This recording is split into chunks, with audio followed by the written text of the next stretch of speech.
Hi friends, Sahana form YouTube சேனலில் subscribe பண்ண எல்லோருக்கும் நன்றி. மேலும் சப்ஸ்கிரைப் பண்ணாதவங்க சகனா ஃபார்ம் யூடியூப் சேனலில் சப்ஸ்கிரைப் பண்ணிக்கோங்க. வந்து பார்த்திங்கன்னா நம்மளுடைய எளிமையான முறையில் நம்ம சோலார் அமைச்சிருக்கோம் சொல்லி வீடியோ போட்டிருந்தோம். அது வந்து பார்த்திங்கன்னா கம்ப்ளீட் பண்ணியாச்சு. கிட்டத்தட்ட ஒரு 3 லைன் போட்டிருக்கோம்.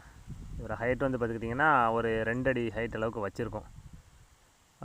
ஒவ்வொரு 3/4 அடிக்கு ஒரு லைனுங்கிற அடிப்படையில் நம்ம விட்டுருக்கோம். கம்ப்ளீட்டாக நம்ம வந்து காட்டுப்பன்றி வந்து வரவு குறைஞ்சிருச்சு. காட்டுப்பன்றியை கூட கட்டுப்படுத்திடலாம் போலக்க. இந்த மானை வந்து கட்டுப்படுத்துறது கொஞ்சம் சிரமமாக தான் இருக்குது. ஏன்னு பார்த்தீங்கன்னா இதெல்லாம் அதற்கு ஒரு மேட்டர் கிடையாது. அசால்ட் நம்ம ஏற்கனவே வீடியோவில் சொல்லியிருந்தோம். மான்களை வந்து கட்டுப்படுத்துறது கொஞ்சம் கஷ்டமான விஷயந்தான். அதை அவ்வளோ சீக்கிரம் கட்டுப்படுத்த முடியாது. ஏன்னா 4 அடி ஹைட்டு வச்சாலும் கூட அதில் அசால்ட்டாக தாவிடும்.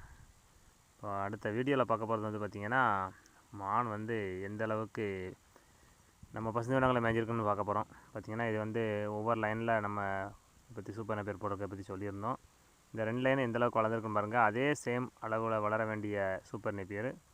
இது ஃபுல்லாகவே பார்த்திங்கன்னா மான் டெய்லி அதுக்கு இதான் வேலைங்கிற அடிப்படையில் பார்த்திங்கன்னா அது எவ்வளோ தழுக்க திரும்ப திரும்ப அது கண்டினியூவாக மேய்ஞ்சிக்கிட்டு தான் இருக்குது.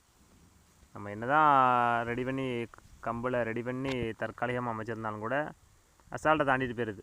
பார்த்திங்கன்னா கிட்டத்தட்ட கும்பலாக வந்து மேயிற மாதிரி எல்லாத்தையுமே மேய்ஞ்சிருச்சு. கிட்டத்தட்ட நம்ம வந்து மானை மட்டும் கட்டுப்படுத்த முடியாத அளவுக்கு இருக்குது. ஃபுல்லாக பார்த்திங்கன்னா அந்த ஈரத்துக்கு எல்லா பக்கமும் கால் தரம் கிடக்கும்.